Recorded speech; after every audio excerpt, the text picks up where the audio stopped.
கோவில் இல்லாத ஊர்ல குடி இருக்காதேங்கிற பழமொழிக்கு ஏத்த மாதிரி கோவில்கள் தான் ஒரு ஊரோட முக்கிய அரணா விளங்கிட்டு வருது. இந்த கோவில்கள் ஏன் இவ்வளவு முக்கியத்துவம் வாய்ந்ததா கருதப்படுதுன்னு தெரிஞ்சுக்க நாம வரலாற்றோட முந்தைய பக்கங்களை புரட்ட வேண்டியிருக்கு. அந்த காலகட்டங்கள்ல மனித நாகரிகம் வளர்ந்த நேரம். முதலா நெருப்பு உருவானதை பார்த்து மனுஷன் பயப்பட ஆரம்பிச்சான். அந்த நெருப்புக்கு காட்டு மிருகங்கள் பயப்படுறத பார்த்து தானும் பயப்பட ஆரம்பிச்சான். அதோட விளைவா ஆதிகால மனிதன் நெருப்ப கடவுளா வணங்க ஆரம்பிச்சான். இந்த பயத்தோட தொடக்கமே கோவில்கள் உருவாக முக்கிய காரணமா இருந்துச்சுன்னு பல வரலாற்று குறிப்புகள் மூலமா நம்மால தெரிஞ்சுக்க முடியுது. காலத்தோட மாற்றங்களுக்கு தகுந்த மாதிரி இந்த கோவில்கள் மன்னர்களோட ஆட்சி காலத்துல அவங்களோட செல்வங்களையும் வைர வைடூரியங்களையும் பாதுகாத்து வைக்கிற ஒரு பிரதான இரும்பு பெட்டியா பயன்படுத்தப்பட்டிருக்கு. கோவில்கள்ல வைக்கப்படுற செல்வங்கள் முக்கிய அறைகள்ல ரகசியமா வைக்கப்படுறதோட மட்டும் இல்லாம அந்த கோவில்ல இருக்கிற கடவுளே அந்த செல்வங்களை பாதுகாக்கிற முக்கிய சக்தியா மன்னர்களால கருதப்பட்டுச்சு. இன்னைக்கு உலகத்திலேயே மிகப்பெரிய கோவிலாவும் தமிழக பாரம்பரியத்தை பறைசாற்ற விதமாவும் கருதப்படுற அங்கோர்வாட் கோவிலே இன்னைக்கும் பல கோவில்கள் உருவாக முன்னோடியா இருந்திருக்குன்னே சொல்லலாம்.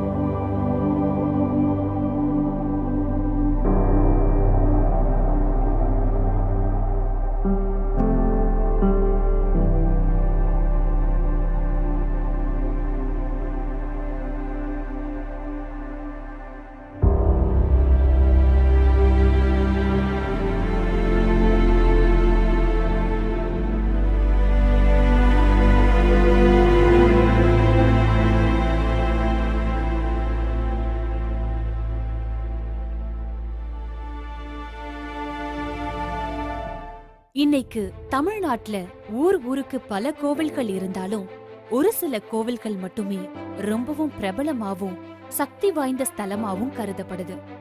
அந்த வரிசையில தமிழ்நாட்டுல மிக முக்கியமான ஒரு கோவிலா விளங்கிட்டு வர்றது திருவண்ணாமலை அண்ணாமலையார் கோவில். இந்த அண்ணாமலையார் கோவில்ல தான் முதலா லிங்கம் வச்சு வழிபாடு செய்யப்பட்டதா கருதப்படுது. 25 ஏக்கர் பரப்பளவுல பிரம்மாண்டமா அமைஞ்சிருக்கிற இந்த கோவிலை பத்தி தெரிஞ்சுக்க வேந்தர் டிவி பின்கோட் ஷோ உங்களை ஒரு அழகான பயணத்துக்கு கூட்டிக்கிட்டு போகுது.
இப்போ நம்ம இருக்கக்கூடிய இடம் திருவண்ணாமலைக்கு நம்ம போகிறோம் அப்படி சொன்ன உடனே எனக்கு முதலும் முடிவுமா நினைவுக்கு வந்தது இங்கே இருக்கக்கூடிய அண்ணாமலையார் கோவில் தான்.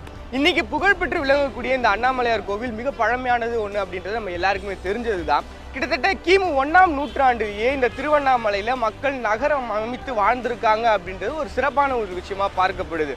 அதுக்கப்புறம் 2ஆம் நூற்றாண்டில் பதஞ்சலி முனிவரால் பாடல் பட்டிருக்கு. மணிமேகலையில் அந்த குறிப்புகள்லாம் நம்மளால் பார்க்க முடியும். கிட்டத்தட்ட 2500 வருடங்களுக்கு முன்னாடி தொண்டைமான் இளந்திரையன் அப்படின்ற ஒரு மன்னன் இந்த இடத்த ஆட்சி செஞ்சிருக்கிறான் அப்படின்றத பரிபாடல்கள் மூலம் நம்மளால தெரிஞ்சுக்க முடியுது அப்படின்றது ஒரு சிறப்பான ஒரு விஷயமாவே பார்க்கப்படுது. இன்னும் சில பேர் என்ன சொல்றாங்க அப்படின்னா இது மதுரையை விட பழமையான ஒரு நகரம் அப்படின்னு சொல்றாங்க. அப்படின்னா அந்த முத்தமிழ் வளர்த்துருக்காங்க இல்லையா மதுரையில, ஸோ அதற்கு ஈக்குவலா திருவண்ணாமலையும் பேசப்படுது அப்படின்றது ஒரு சிறப்பான ஒரு விஷயமா பார்க்கப்படுது. சரி, நம்ம எல்லாருக்குமே தெரிஞ்சது இந்த அண்ணாமலையார் கோவில் அது மட்டும்தான். பட் இதை தாண்டிய திருவண்ணாமலையினுடைய பன்முகம் என்ன, அதுதான் தெரிஞ்சுக்க போறோம். வாங்க போலாம்.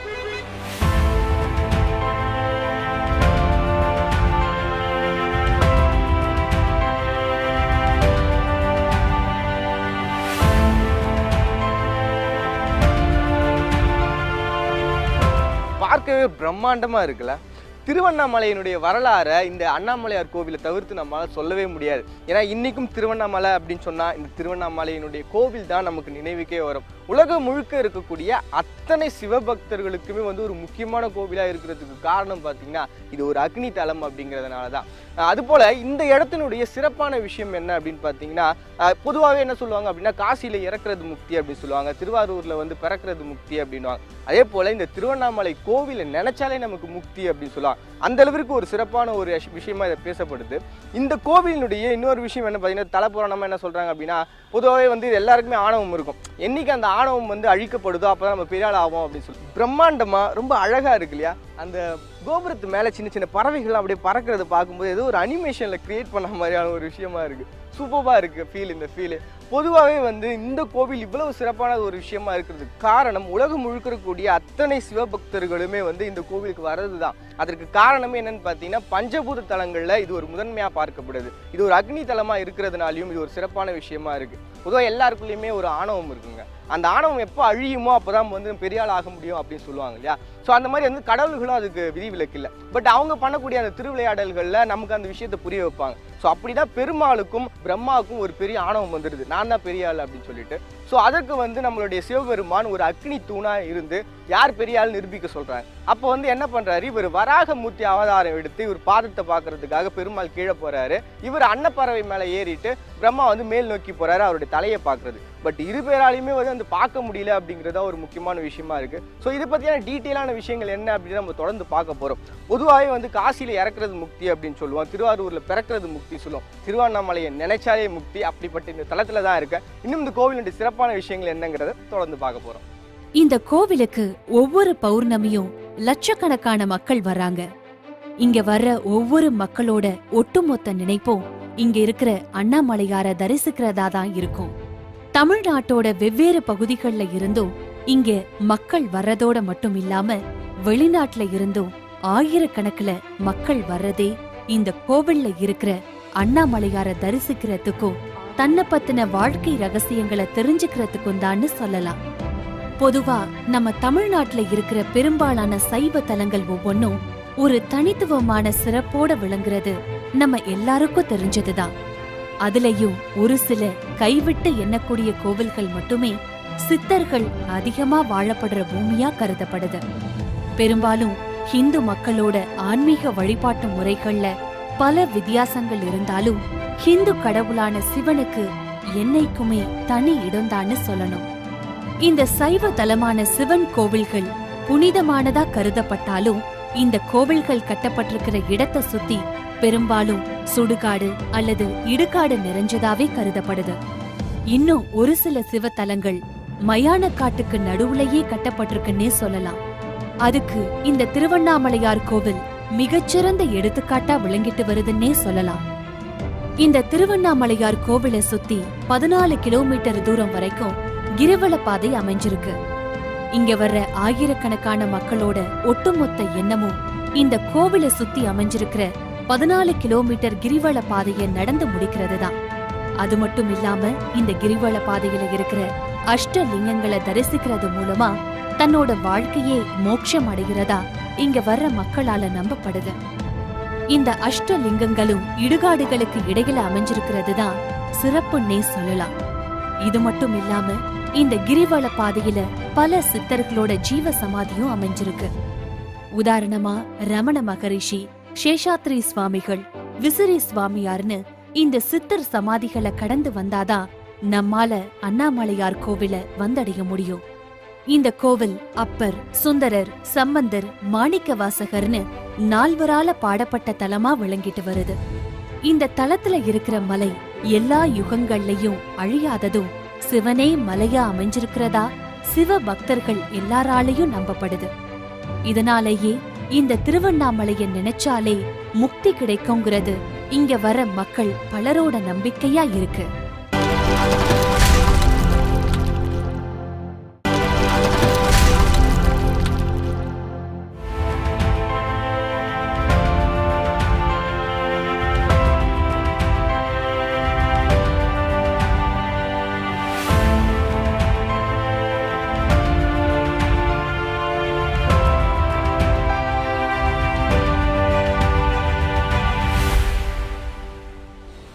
இப்போ நீங்க பார்த்துட்டு இருக்கக்கூடிய இந்த கோபுரம் கூட 11 நிலைகள்ல அமைச்சிருக்கக்கூடிய கோபுரமா தான் இருக்கு. இந்த கோவிலுடைய பிரம்மாண்டத்தை ஒரு சொல்லக்கூடிய ஒரு விஷயமாவே இந்த கோபுரத்தை நம்ம பார்க்கலாம். இந்த கோபுரம் மட்டும் இல்லாம இந்த இடத்துல 9 கோபுரங்கள் இருக்கு. அதாவது 9ன்ற எண்ணுக்கும் இந்த கோவிலுக்கும் வந்து நிறைய சம்பந்தங்கள் இருக்கு அப்படின்னு கூட சொல்றாங்க. பொதுவாக இந்த 9 நுழைவாயில்கள் இருக்கக்கூடிய ஒரு கோவிலா இந்த கோவிலை பார்க்குறாங்க. அது மட்டும் இல்ல வடக்கு, தெற்கு, கிழக்கு, மேற்கு அப்படின்னு சொல்லி கட்டை கோபுரங்கள் உள்ள இருக்கு. திருமஞ்சன கோபுரம், ராஜகோபுரம் சொல்லி 9 கோபுரங்கள் உள்ள வச்சிருக்கிறாங்க. ஒவ்வொரு கோபுரத்துக்குமே வந்து ஒரு வரலாற்று சிறப்பு மிக்க ஒரு கதைகளையும் சொல்றாங்க. அதோட சேர்த்து இந்த இடம் வந்து இப்போ நம்ம பார்த்துட்டு இருக்கோம் இல்லையா, இதற்கு முன்னாடி ஒரு கோவில் கட்டப்பட்டிருக்கு. கிருஷ்ணதேவராயருடைய ஆட்சி காலத்துல அடி அண்ணாமலை அப்படின்னு சொல்றாங்க. இப்போ நான் கூட நம்மளால பார்க்க முடியும். அந்த கோவில் தான் முதல்ல கட்டப்பட்டிருக்கு. ஸோ அதற்கப்புறமா ஒரு பெரிய கோபுரம் கட்டணும் அப்படின்னு சொல்லி முடிவு பண்ணி அதற்கு பிறகாக கட்டப்பட்ட கோவில் தான் இப்போ நம்ம பார்த்துட்டு இருக்கக்கூடிய இந்த அண்ணாமலையார் கோவில். இந்த இடத்தினுடைய மற்றொரு சிறப்பாக சொல்லக்கூடிய விஷயங்கள் என்ன பார்த்தீங்கன்னா, இங்கே இருக்கக்கூடிய இந்த கிரிவலமாக இருக்கட்டும், இங்கே சொல்லக்கூடிய அந்த கார்த்திகை தீபமாக இருக்கட்டும், ஸோ இது எல்லாமே சேர்ந்து இந்த 9 கோபுரங்களுடைய பிரம்மாண்டமான ஒரு அமைப்போட 1000 கால் மண்டபம் சொல்லி ஒரு பிரம்மாண்டத்தின் உச்சமாகவே இந்த கோவிலை நம்மளால் பார்க்க முடியுது. பொதுவாக இந்த பௌர்ணமி சமயங்களில் நிறைய பேர் வந்து திருவண்ணாமலைக்கு வரதை என்னால் பார்க்க முடிஞ்சிருக்கு. நீங்கள் கூட பார்த்துருப்பீங்க. ஏங்க திருவண்ணாமலைக்கு போகிறீங்க அப்படின்னு கேட்டால், அவங்க கிரிவலம் போயிட்டு வர போகிறோம்ப்பா, அப்போ தான் எனக்கு வாழ்க்கை வந்து கொஞ்சம் செம்மையாக அமையும் அப்படின்னு சொல்லுவாங்க. ஸோ ஏன் இந்த கிரிவலம் அப்படின்றது ரொம்ப முக்கியமானதாக இருக்குது அப்படின்றது தெரிஞ்சுக்கிறதுக்காக தான் இந்த இடத்துல நான் ஸ்பெஷலாகவே வந்துருக்கிறேன். ஸோ இந்த மலையை பற்றியான விஷயமே வந்து ரொம்ப சுவாரஸ்யமாக இருக்குது. கிட்டத்தட்ட 260 ஆண்டுகள் பழமையான மலை அப்படின்னு சொல்லி டாக்டர் பீர்பால் அப்படின்ற ஒரு சயின்டிஸ்ட் சொல்லியிருக்காங்க. அதோடு சேர்த்து இந்த கிரிவல முதல்ல எப்படி உருவாச்சு அப்படின்னு நம்ம பார்த்தோம்னா, ஜடாவர்ம விக்ரம பாண்டியன் சொல்லி ஒருத்தர். ஸோ அவர் வந்து 1240 இந்த பாதையை வந்து உருவாக்கியிருக்காரு அப்படின்னு சொல்லி வரலாற்று குறிப்புகள் மூலமாக நமக்கு தெரிய வருது. அதோட இந்த மலையானது எப்படி அமைஞ்சிருக்கு அப்படின்னு பார்த்தோம்னா, இந்த மலையை சுற்றி எண்கோண வடிவில், அதாவது 8 அஷ்டலிங்கங்கள் சொல்லுவாங்க இல்லையா, அந்த அஷ்டலிங்கங்களையும் அமைச்சிருக்காங்க. அப்படிதான் இந்த திருவண்ணாமலையினுடைய ஒரு அமைப்பாகவே இருக்குது. சுற்றி நிறைய வீடுகளை நம்மளால் பார்க்க முடிஞ்சாலும் அங்கங்கே வந்து நிறைய சமாதிகளையும் பார்க்க முடியுது. இது வந்து ஒரு சித்தர்கள் வாழக்கூடிய ஒரு இடமாகவே எல்லாம் பார்க்குறாங்க. அதனால தான் இன்றைக்கி கூட பார்த்தீங்கன்னா உலகம் முழுக்க இருக்கக்கூடிய அத்தனை பேரும் இந்த இடத்துல அந்த கார்த்திகை தீபம் ஏற்றுற அன்றைக்கி எல்லாருமே இந்த இடத்துல வந்து ஒன்றா சேர்ந்துருவாங்க. ஏன்னா அந்த தீபம் அப்படிங்கிறது ரொம்ப முக்கியமான ஒரு விஷயமா பார்க்கப்படுது. அதோடு சேர்த்து இந்த பௌர்ணமி எல்லா பௌர்ணமிக்குமே வந்து நிறைய பேர் கிரிவலம் வர முடியுமா. ஸோ அந்த இடத்துல வந்து சுற்றி மக்களுடைய கூட்டம் அவ்வளவு நெரிசலாக இருக்குன்னு சொல்கிறாங்க. ஏன் இந்த கிரிவலம் இவ்வளவு முக்கியமானதாக பார்க்கப்படுது? அதோடு சேர்த்து இந்த இடத்துல ரமண மகரிஷி இருக்கார் இல்லையா, ஸோ அவரும் இந்த இடத்துல வந்திருக்கிற இங்கே இருக்கக்கூடிய சிவன் மேலே பற்று கொண்டதால இந்த இடத்துல வந்து இங்கே வந்து நிறைய போதனைகளும் செஞ்சிருக்கிறார். இந்த ரமண மகரிஷி யாரு, இந்த கிரிவலம்ன்றது எப்படிப்பட்டது, இந்த 8 லிங்கங்கள் என்ன, இதோட சார்ந்து இருக்கக்கூடிய பல முக்கியமான விஷயங்களையும் நம்ம தொடர்ந்து தெரிஞ்சுக்க போகிறோம். வாங்க கிரிவலம் போகலாம்.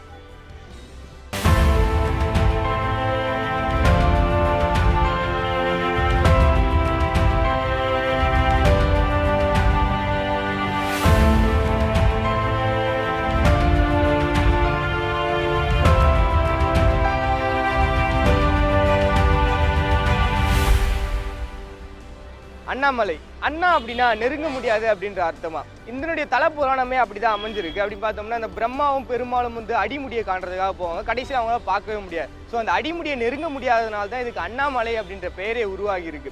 இந்த இடம் வந்து அமைஞ்சிருக்கிற விதமே வந்து அவ்வளோ அற்புதமான ஒரு விஷயமா இருக்கு. பொதுவாக அந்த தக்கான பீடபூமி சொல்லுவாங்க. அதாவது நம்ம படிச்சிருப்போம் இல்லையா சின்ன வயசுல, இந்த எரியும் மலைகள், அதாவது செயல்படும் மலைகள், இறந்த எரிமலை அப்படின்னு சொல்லிட்டு, இது வந்து முழுசா வந்து இறந்த எரிமலை அப்படின்னு சொல்றாங்க. ஸோ இதை சுற்றி தான் வந்து இந்த ஊர்கள் எல்லாமே உருவாகி இருக்கு. இப்போ நம்ம பார்க்கக்கூடிய இந்த அண்ணாமலையார் கோவிலினுடைய அமைப்பு சார்ந்த விஷயங்கள், அதாவது மலைக்கு அடிவாரத்தில் தான் இது அமைஞ்சிருக்கு. அதனால எப்பவுமே வந்து இந்த காற்றோட்டமா ரொம்ப சூப்பராக ஒரு குளுமையான ஒரு ஃபீலிங்கோட தான் இந்த இடமே அமைஞ்சிருக்கு. ஒரு பெரிய வைப்ரேஷனான ஒரு ஃபீலிங். அதாவது சிவபக்தர்கள் எல்லாருக்குமே வந்து ஒரு முக்கியமான ஒரு கடவுளாக இது பார்க்கப்படுது. ஸோ இந்த கோவிலினுடைய சிறப்பான விஷயங்கள் என்ன, இந்த கோவிலுடைய வரலாறு என்ன, இந்த கிரிவலம்னா என்ன, கார்த்திகை தீபம்னா என்ன, ஸோ இது எல்லா விஷயங்களும் நம்ம தெரிஞ்சுக்க போகிறோம். அதுக்கு முன்னாடி கோவிலில் போய் தரிசனம் செஞ்சுட்டு வரலாம்.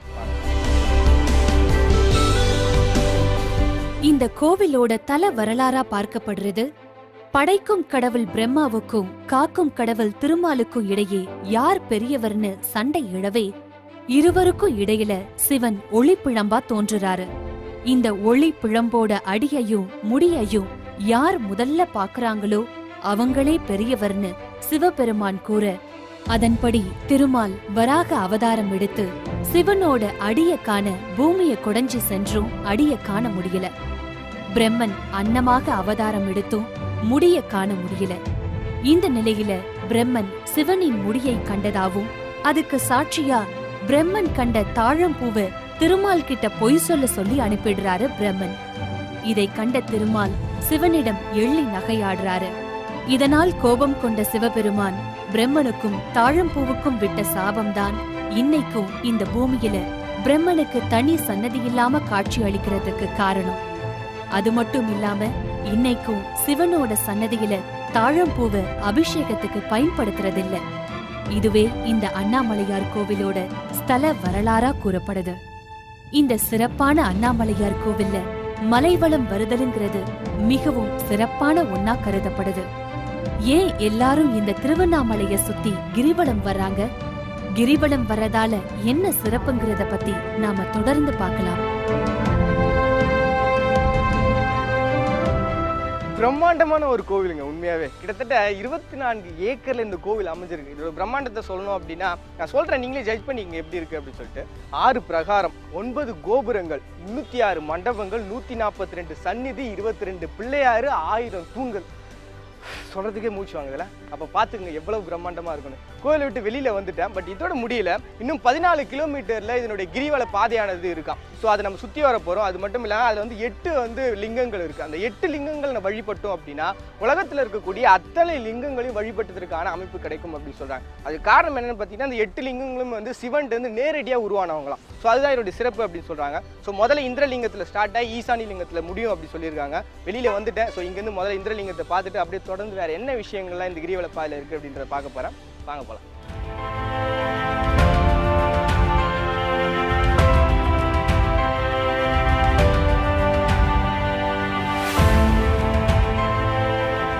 பிரம்மாண்டமான அந்த கோவிலை சுற்றி வரதே எனக்கு ஒரு பெரிய சவாலாக தான் இருந்தது. ஸோ அதை தாண்டி இந்த 14 கிலோமீட்டரில் இந்த கிரிவலமானது அமைஞ்சிருக்கு. அந்த 8 லிங்கங்களையும் பார்க்கலாம் அப்படின்றதுக்காக நான் தொடர்ந்து என்னோட பயணத்தை தொடர்ந்தேன். ஸோ முதல்ல இருக்கிறது இந்திரலிங்கம். அதை பார்த்தீங்கன்னா இந்த 8 திசைகள்லையுமே வந்து 8 லிங்கங்கள் அமைச்சிருக்கிறாங்களாம். ஸோ இந்த லிங்கமானது கிழக்கு பகுதியில், அதாவது கோவிலே வந்து கிழக்கு பகுதியில் தான் இருக்குது. இந்த கிழக்கு பகுதிக்கு வந்து அதிபதி யாருன்னு பார்த்தா இந்த சூரியனும் சுக்கிரனும் தான். இவங்களை வழிபட்டோம் அப்படின்னா நமக்கு வந்து அஷ்ட லட்சணங்களும் அதே போல் இந்த வருமானம் இது எல்லாமே வந்து ரொம்ப சுபிஷமாக அமையும் அப்படிங்கிறது இங்கே இருக்கக்கூடிய மக்களுடைய நம்பிக்கையாக இருக்குது. ஸோ இந்த கோவில் மட்டும் இல்லாமல் ஒவ்வொரு லிங்கத்துக்குமே வந்து ஒரு சிறப்பான விஷயங்கள் சொல்கிறாங்க. நம்ம இந்த 12 ராசிகள் இருக்கு இல்லையா, அந்த 12 ராசிகளையுமே வந்து இந்த ஒவ்வொரு லிங்கத்துக்கும் ஒரு சில லிங்கங்களுக்கு வந்து 2 ராசிகள் இருக்குமா.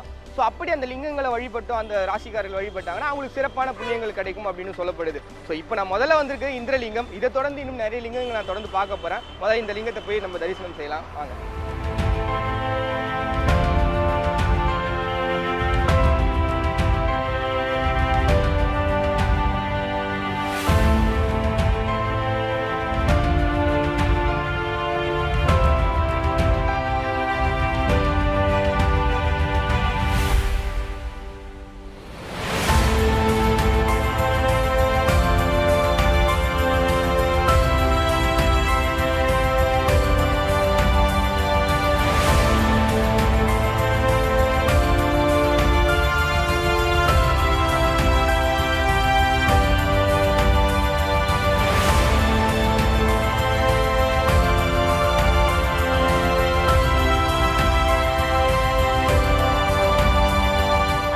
கோவிலுடைய ஒரு ஸ்பெஷலே இங்கே இருக்கக்கூடிய இந்த கிரிவலம் தான். கிட்டத்தட்ட ஒரு 14 கிலோமீட்டர் இந்த இடம் இருக்குது. ஸோ பௌர்ணமிக்கு எல்லா மக்களுடைய கூட்டும் இந்த இடத்துல நம்மளால் பார்க்க முடியும். இந்த இடத்துடைய ஸ்பெஷலே பார்த்தீங்கன்னா இங்கே இருக்கக்கூடிய அந்த 8 லிங்கங்களை அந்த கிரிவல பாதையில் நம்ம தரிசனம் செய்கிறது தான்.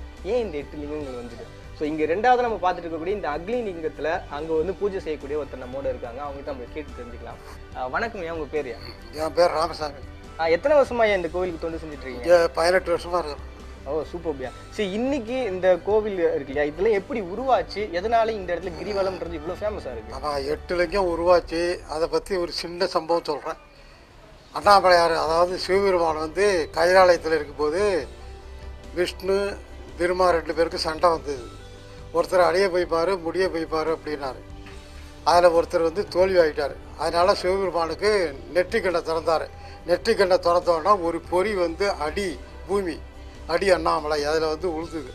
அது வந்து 10 கிலோமீட்டருக்கு வந்து எரிஞ்சிக்கிட்டு இருக்குது. அதை பார்க்க, ஆமாம் 10 கிலோமீட்டருக்கு எரிஞ்சிருக்குது. அதை பார்க்கறதுக்கு கைலாலயத்துலேருந்து எல்லோரும் வந்து பார்த்தாங்க. மகரிஷிகள் அவர் வகை எல்லோரும் வந்து பார்த்தாங்க. சிவபெருமான உடம்புல வந்து இந்திரன், அக்னி, யமன், நிருதி, வர்ணன், வாயு, குபேரன், ஈசானியம் 8 பேர் உள்ளே இருக்கிறாங்க. அவங்க வெளியில் வர்றதுக்கு பர்மிஷன் கிடையாது. அவங்க வந்து சிவபெருமானை கேட்குறாங்க. அவர் வந்து பர்மிஷன் கிடையாது அப்படின்னு சொல்லிடுறாங்க. இவங்க வந்து சிவபெருமானுக்கு தெரியாமையே உடம்புலேருந்து வெளியில் வந்துடுறாங்க. வெளியில் வந்து பூலோகத்தில் வந்து எரியிற நெருப்பை பார்க்குறாங்க, தரிசனம் பண்ணுறாங்க. தரிசனம் பண்ணிட்டு மேலோகத்துக்கு போகிறாங்க.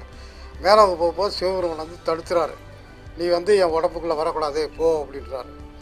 அப்போ பக்கத்தில் பார்வதி தேவி பண்ணுறாங்க. பார்வதி தேவி என்ன சொல்கிறாங்க, நீங்கள் 8 பேரும் பூலோகத்திலிருந்து அந்த இதை வணங்குங்க, நெருப்பு கூடத்தை வணங்க, அப்போ காட்சி கொடுப்பாரு அப்படிங்கிறாங்க.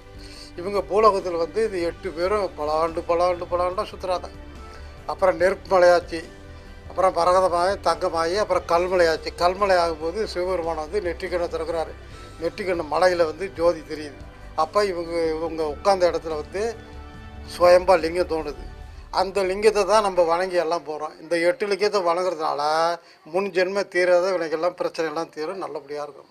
அந்த ஜோதி அந்த ஜோதி வந்து அந்த நெற்றிக்கண்ணை திறந்து மலையில் காமிச்சார் இவங்க 8 பேருக்கும். அதான் பரம்பரையாக அதை ஏற்றிட்டு வரோம். இதுதான் மூலக்கதை. அதுலேருந்து தான் அப்புறம் கதையெல்லாம் பிரியுது. இந்த அருணாச்சல புராணம் வந்து 1 கோடி புக்கு, ஒன்று 1000. இது வந்து கொஞ்சம் கொஞ்சம் படித்தவங்க தான் அப்படி சொல்கிறாங்க. வயசானவங்களாம் படித்தவங்களும் கொஞ்சம் இருக்குது, அது அப்படி இருக்குது. இந்த 8 லிங்கத்தை நம்ம வழிபடுறதுனால நம்ம கர்மவன தீய சக்தி எல்லாம் அழியுது. நான் வந்ததே எங்கள் ஊரில் இருந்து நான் 7 வயசில் இருக்கும்போது ஜோதிதர்சர் கிடச்சிது, மரம் ஜோதிதர். அதனால தான் இங்கே வந்து அண்ணாமலையார் அக்கிரலைக்கு தான் பூஜை பண்ணுறேன். அந்த ஒரு பவர்னால வந்து பூஜை பண்ணுறேன். அது சாமி வந்து கரவுலதெல்லாம் சொல்லி இந்த மாதிரிலாம் 8 லிங்கம் கோடிக்கணக்கான பேர் சுற்றி எல்லாருக்கும் பிரச்சனை தீருது, நல்லபடியாக இருக்கிறோம். ரொம்ப நன்றி. ரொம்ப தெளிவான கிடைச்சது ஒரு விவரம் அப்படின்னு சொல்லிட்டு. ஏன்னா பொதுவாக நம்ம கிரிவல பாதைக்கு வந்து நிறைய பேர் வரும், நிறைய பேர் நம்ம சுற்றி பார்ப்போம். பட் எல்லாருக்குமே வந்து அது தெரியுமா அப்படின்றது தெரியாது. பட் எப்படி இந்த 8 லிங்கம் உருவாச்சு அப்படின்றதுக்கான அர்த்தம் எனக்கு தெரிஞ்சிச்சு அப்படிங்கிறேன். இது மட்டும் இல்லைங்க, இந்த கிரிவல பாதையில் வந்து ரமண மகரிஷி அவங்க வந்து இந்த இடத்துல இருந்து அவங்க அந்த இடத்துல ஆசிரமம் உருவாக்கி இன்னைக்கும் அதை அப்படியே பின்பற்றி வந்துட்டே இருக்காங்க. ஸோ அதெல்லாம் இந்த கிரிவல பாதையில் இருக்குது அப்படின்னு சொன்னாங்க. ஸோ இந்த லிங்கங்கள் தரிசனம் செஞ்சுக்கிட்டே அந்த மகரிஷி பற்றியான கதைகளையும் அதை பற்றியான விஷயங்களும் நம்ம தெரிஞ்சுக்க போகிறோம். தொடர்ந்து பார்க்கலாம்.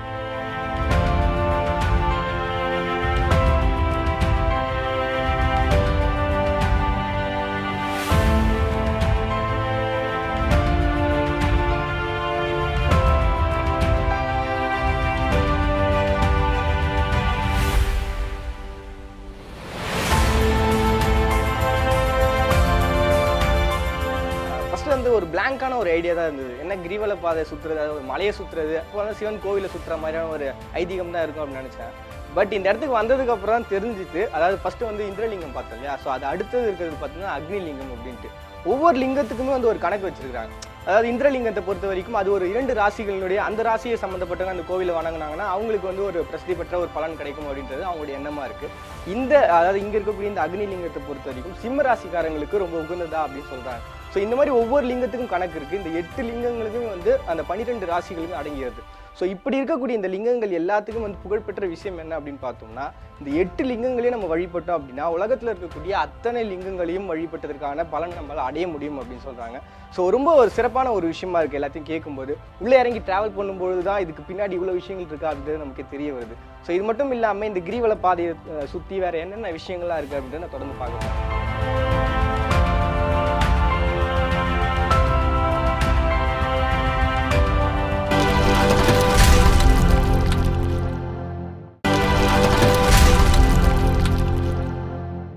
திருவண்ணாமலையோட அந்த கிரிவல பாதையில் நான் அப்படியே டிராவல் பண்ணி வந்துட்டே இருந்தப்ப இங்கே ஒரு ஆசிரமத்தை பார்த்தேன். அதாவது ரமண மகரிஷி இருக்காங்க இல்லையா, ஸோ அவங்களுக்காக உருவாக்கப்பட்ட ஆசிரமம் அப்படின்னு சொன்னாங்க. 1922ஆம் ஆண்டு அத்வைத வேதம் இருக்கு இல்லையா, அதை போதனை செஞ்சுட்டு இருந்தவர் தான் ரமண மகரிஷி அவர். ஸோ 1950 வந்து அவர் இறந்ததுக்கு அப்புறம் அவருடைய சமாதியை இந்த இடத்துல வச்சிருக்கிறாங்க. பின்னாடி வந்த அவங்களுடைய சீடர்கள்லாம் இந்த இடத்துல இந்த மடமை வச்சு இன்னும் விரிவுபடுத்தி அவங்க அமைச்சிட்டு இருக்கிறாங்க. இது மட்டும் இல்லாமல் இன்னைக்கு உலகத்தில் இருக்கக்கூடிய பல ஃபாரினர்ஸ் இந்த இடத்துல வரதை என்னால் இங்கேயே பார்க்க முடிஞ்சது. சரி, இந்த ரமண மகரிஷி அப்படிங்கிறவர் யாரு, ஏன் அவருக்காக இந்த இடத்துல இவ்வளவு பெரிய ஒரு மடம் அமைக்கணும் அப்படின்ற விஷயங்களை நம்ம தொடர்ந்து பார்க்க போறோம்.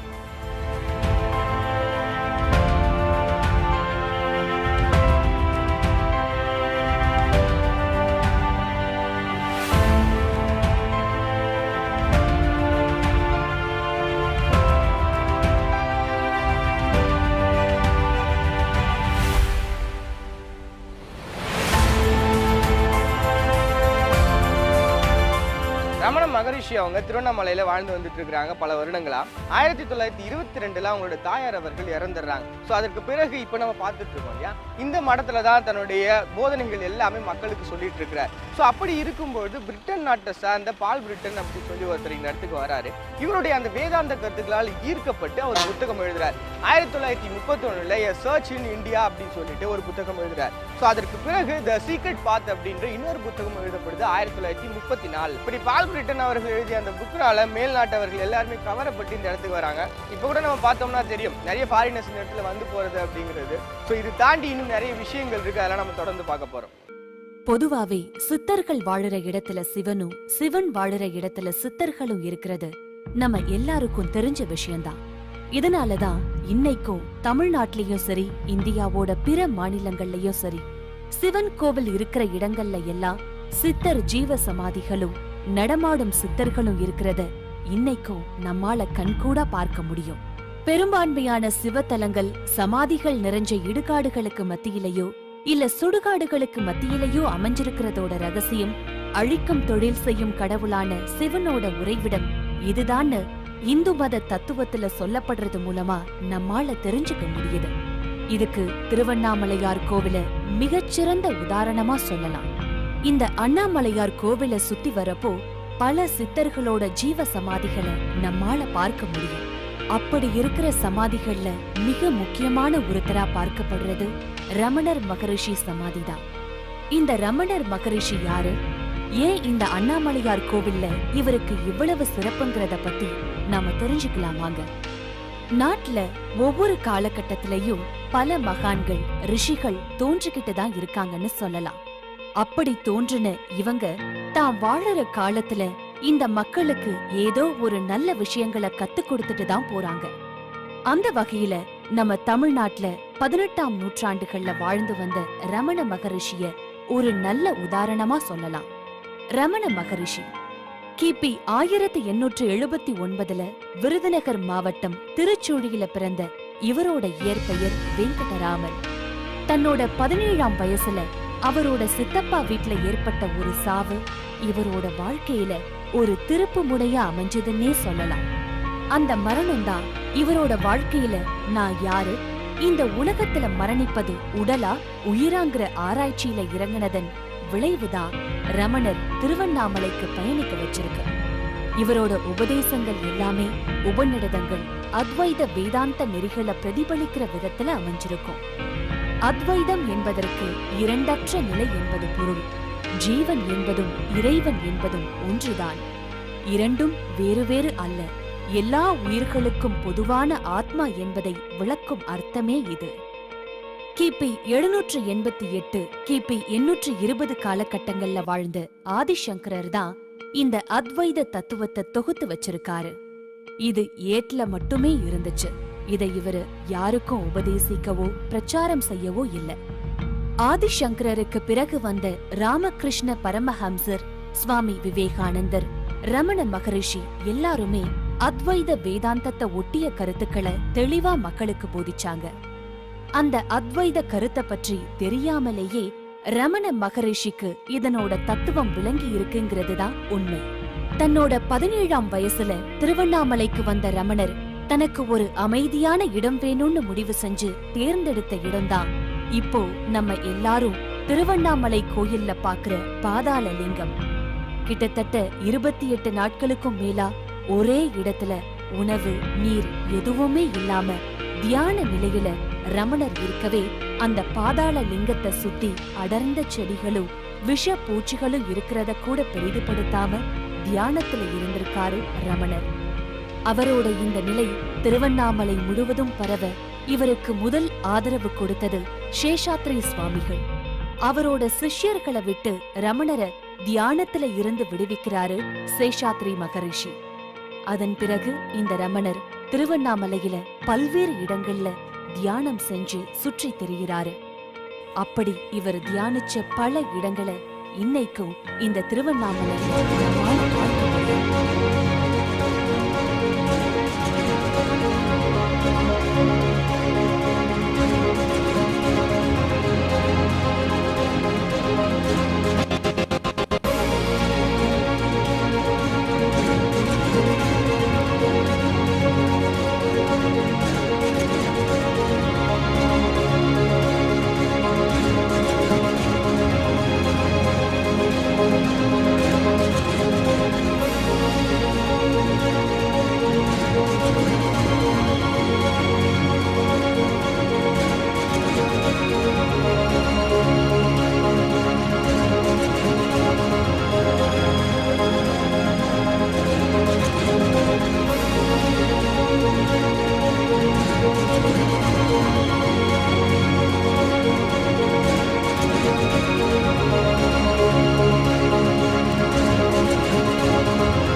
இருந்தேன். அப்போ இங்கே வந்து அடி அண்ணாமலையார் கோவில் சொல்லி அதுக்கு போகும் வழி அப்படின்னு போட்டிருந்தாங்க. பொதுவாக இந்த இடத்துல கிரிவல பாதையினுடைய சிறப்பே பார்த்தீங்கன்னா இந்த அஷ்டலிங்கங்கள் நம்ம தரிசனம் செய்கிறது தான். ஸோ இந்த அடி அண்ணாமலையார் கோவில் என்ன அப்படின்னு கேட்டப்போ எனக்கு கிடைச்ச பதில் ரொம்ப வியப்பாக இருந்தது. பொதுவாக நம்ம எல்லாருக்கும் தெரிஞ்சது என்னன்னு பார்த்தீங்கன்னா இங்கே அண்ணாமலையார் கோவில் ரொம்ப சிறப்பானது.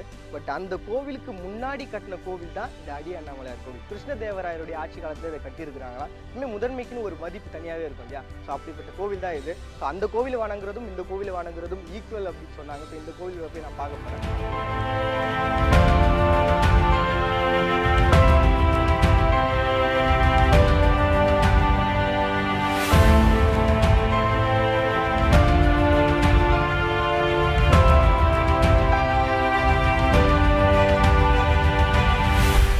ஏற்கனவே சொன்னது போல இதுக்கு முன்னாடி அண்ணாமலையார் கோவில் இருக்கு இல்லையா, அந்த அண்ணாமலையார் கோவில் அளவிற்கு ஒரு பெரிய பிரம்மாண்டமாக இல்லை அப்படின்னாலும் இப்போ நம்ம பார்க்கக்கூடிய இந்த கோவில் வந்து அதற்கு இணையாக தான் பார்க்கப்படுது. ஏன்னா கிருஷ்ணதேவராயருடைய ஆட்சி காலத்தில் முதன்மையாக கட்டப்பட்ட கோவில் அப்படிங்கிறதுக்காக. ஸோ இதுக்கப்புறமா வந்து நிறைய பேர் வந்து இதை புனரமைச்சு இன்னும் நிறைய விரிவுபடுத்தி இன்னும் நிறைய செம்மையான வேலைப்பாடுகளை இந்த கோவிலில் செஞ்சுருக்கிறாங்க. ரொம்ப அழகாக தான் இருந்தது. பொதுவாக இந்த இடத்துக்கு வந்தோம் அப்படின்னா நம்ம தவிர்க்க முடியாத ஒரு கோவிலாக இதை நம்ம பார்க்க முடியுது. ஏன்னா ஒரு முதன்மையான கோவில் அப்படிங்கிறதுனால கிட்டத்தட்ட ஒரு 7 கிலோமீட்டர் கடந்து வந்துட்டாங்க. இன்னும் 7 கிலோமீட்டர் தான் இருக்குது. இன்னும் 3 லிங்கங்கள் இருக்குது. அதை பார்த்துட்டோம் அப்படின்னா இந்த கிரிவல பாதை வந்து நம்ம முடிச்சிடலாம். வாங்க தொடர்ந்து போகலாம்.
சொன்ன உடனே சரி ஒரு இங்கே இருக்கக்கூடிய மக்கள்லாம் சிவன் அப்படின்னா இந்த மலையை தான் நினைக்கிறாங்க, அதனால சிவனை சுற்றி வராங்க, ஸோ அப்படி தான் இருக்கும் அப்படின்னு நினச்சேன்.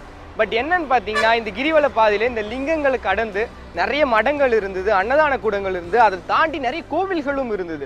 ஸோ இங்கே வரக்கூடிய அந்த மக்கள் கிரிவல பாதையில் ரொம்ப டயர்ட் ஆகிடுவாங்க. ஸோ அவங்களுக்கு அந்த அன்னதானம் கொடுக்குறதா இருக்கட்டும், அவங்க ரெஸ்ட் எடுக்கிறது, ஸோ இதுக்காக இது எல்லாமே உருவாக்கப்பட்ட ஒரு விஷயமா நம்மளால் பார்க்க முடியுது. இதை தாண்டி ஒரு சுவாரஸ்யமான விஷயம் சொன்னாங்க, இங்கே இடுக்கு பிள்ளையார் கோவில் அப்படின்னு சொல்லிட்டு. சரி அது எங்கே இருக்குது அப்படின்னு சொல்லி நான் பயங்கரமாக தேடி வந்துட்டு இருந்தேன். கடைசியில் பார்த்தா அந்த கோவிலில் பிள்ளையாரை காணோம். யாரா தூக்கிட்டாங்களோ அப்படின்னு கேட்டேன். தூக்கலாம் இல்லைப்பா, பிள்ளையார் கோவிலே இதுதான். அதாவது இங்கே வந்து அந்த பாதம் மட்டும்தான் இருக்கும். பொதுவாக பிள்ளையார் கோவிலில் அந்த பிள்ளையார் சின்ன பிள்ளையாராக செஞ்சு வச்சுருப்பாங்களே, பட் ஆனால் இந்த இடத்துல அங்கே கோவில் பிள்ளையார் இல்லை, உள்ளே வந்து ஒரு பாதை ஒரு சோடு மட்டும்தான் இருக்குது. ஸோ அதுதான் இந்த பிள்ளையார் கோவில் அப்படின்னு சொல்கிறாங்க. இப்போ நீங்கள் பார்க்குறீங்க இல்லையா, ஸோ இந்த இடத்துல அந்த ஒரு கேப் இருக்குல்ல, அந்த கேப் வழியாக நம்ம வரணுமா, பின் சைடாக போயிட்டு இப்படி முன்னாடி அந்த கேப்பில் வந்தோம் அப்படின்னா நம்மளுடைய பிறவி பயனை நம்ம அடைஞ்சதா அர்த்தம் அப்படின்னு சொல்கிறாங்க. அது மட்டும் இல்லாமல் இந்த கை கால் வலி, சில பில்லி சூனியங்கள் இதெல்லாம் போக்குது அப்படின்னு சொல்கிறாங்க. இது நான் பொய் சொல்கிறேன்னு நினைக்காதீங்க, அந்த இடத்துல எழுதி போட்டுருந்தாங்க, அதுதான் உங்களுக்காக சொன்னேன்.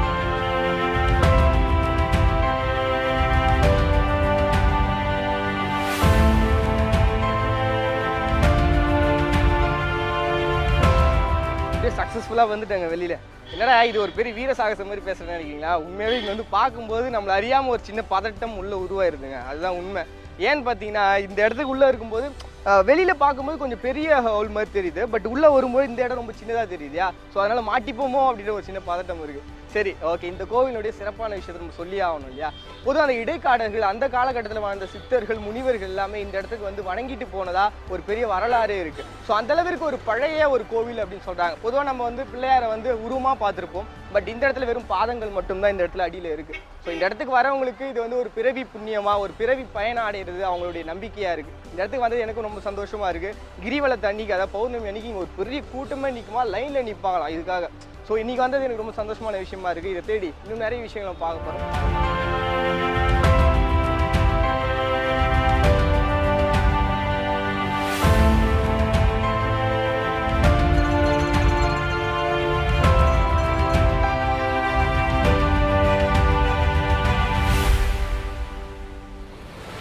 பார்க்குறதுக்கு கொஞ்சம் டல் இல்லை, ரொம்பவே டல்லாக தெரியுதா? 14 கிலோமீட்டர் நம்ம டிராவல் பண்ணி வந்தோம்னா நிச்சயமாக டல்லாக தான் தெரியும். அதாவது இந்திரலிங்கத்தில் ஸ்டார்ட் ஆன என்னுடைய இந்த டிராவல் ஆனது இந்த ஈசானிய லிங்கத்தில் வந்து ஃபினிஷ் ஆகிருக்கு. ரொம்ப சந்தோஷமான ஒரு ஃபீலாக இருக்குது. பொதுவாக என்னுடைய மைண்ட் செட் எப்படி இருந்தது அப்படின்னா, இது ஒரு கோவில், அந்த கோவிலை நம்ம சுற்றி வரோம் அப்படி தானே இருக்கும் இந்த கிரிவலம் அப்படின்னு நினச்சேன். பட் அப்படி இல்லை, இந்த 8 லிங்கங்களை தாண்டி நிறைய கோவில்கள் என்னால் பார்க்க முடியுது, நிறைய மடங்கள் இருந்தது, அன்னதானம் கொடுத்தாங்க, வாங்கி சாப்பிட்டேன். ஸோ அதுக்கப்புறம் அப்படியே டிராவல் பண்ணி வந்தப்போ அந்த இடுக்கு பிள்ளையார் கோவில் அது ஒரு சூப்பரான ஒரு அனுபவமாக இருந்தது. ஏன்னா அந்த குழந்தை பிறக்கும்போது எப்படி இருக்குமோ அந்த மாதிரியான ஒரு அனுபவமாக தான் இருந்தது. உள்ளே போகும்போது கொஞ்சம் மாட்டின மாதிரி இருந்தது, சிக்கிக்கிட்ட மாதிரி இருந்தது. வெளியில் வரும்பொழுது என்ன அறியாமல் அப்படியே வெளியில் வந்து விழுந்தேன். ஸோ ஒரு வித்தியாசமான ஒரு அனுபவமும் கொடுத்தது. ஸோ இந்த கிரிவலம் வந்து இந்த இடத்துல ஃபினிஷ் ஆக போகுது. இந்த ஈசானிய லிங்கத்தை நான் போய் பார்க்க போகிறேன். அதுவும் என்னோட ராசி கன்னி ராசி, அதுக்கான தலமாக கூட இதை சொல்கிறாங்க, கொண்டு போய் பார்க்கலாம்.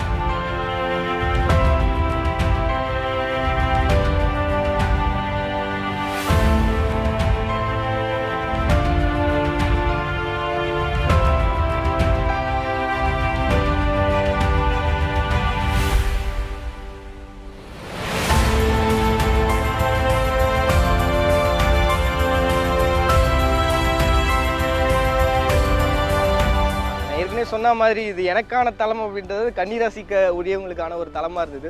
உள்ளே வந்து திரை போட்டு மூடி வச்சுருந்தாங்க. நான் உள்ளே போகும்போது அந்த திரையை விளக்குன உடனே உண்மையாகவேங்க, நீங்கள் நம்புறீங்களோ இல்லையோ, எனக்கு அறியாமல் எனக்குள்ளே ஒரு வைப்ரேஷன் உருவாச்சுன்னு நான் சொல்லணும். ஸோ நான் கோவில்லாம் எல்லா தரிசனமும் முடிச்சுட்டு வெளியில் வந்தேன். இந்த இடத்துல நம்மளால் பார்க்க முடிய ஒரு விஷயம் என்னன்னா, வியப்பான ஒரு விஷயம், இங்கே வந்து இந்த இறுதி சடங்கு, அந்த இறுங்கி ஊர்வலம் எல்லாமே வந்து ரொம்ப இயல்பாக நடக்குது. ஏன்னு பார்த்தீங்கன்னா இந்த சிவபெருமான் அப்படி பொறுத்தவரைக்கும் இந்த சுடலையை காக்கும் கடவுள் அப்படிங்கிறதுனால இங்கே சுற்றி எல்லா இடங்களுமே வந்து இந்த அடக்கம் செய்யக்கூடிய பகுதியெலாம் இருக்குது. நிறைய பேர் ஜீவ சமாதிகள் அடைஞ்சிருக்கிறாங்க. இது மொத்தமே பார்த்தோம்னா ஒரு சித்தர்களுடைய கூடாரம் அப்படின்னு தான் சொல்கிறாங்க. ஸோ அவ்வளோ ஒரு பெருமையான ஒரு இடமா இருக்குது. ஸோ நம்ம ஸ்டார்ட் பண்ண இந்த கிரிவலமானது இதோட ஃபினிஷ் ஆக போகுது. இன்னும் அந்த கோவிலுக்கு நம்ம போயிட்டோம் அப்படின்னா அந்த தொடங்கின அந்த இடத்துக்கு நம்ம வந்துடும். கடைசியாக அந்த கோயிலை போய் பார்க்கலாம் வாங்க. பெரும்பாலான கோவில்கள்ல இறைவன் மலைக்கு மேல அமைஞ்சிருக்கிறத நம்மால பார்க்க முடியும்.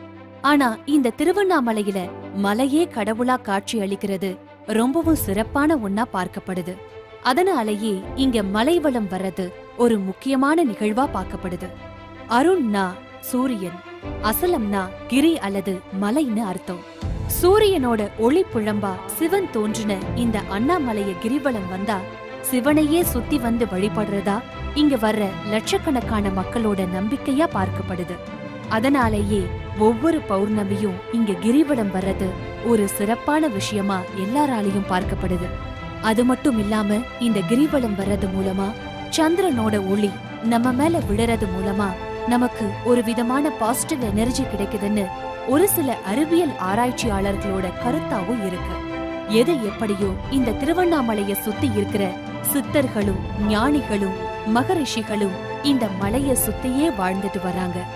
260 கோடி வருஷம் பழமையான இந்த மலைய நேரா போய் பார்த்தாலோ இங்க இருக்கிற அண்ணாமலையார வணங்கினாலோ கிடைக்கிற சிறப்பை விட இத்தனை கோடி பழமையான மலைய நினைச்சாலே முக்தி கிடைக்குங்கிறது தான் நிதர்சனமான உண்மை.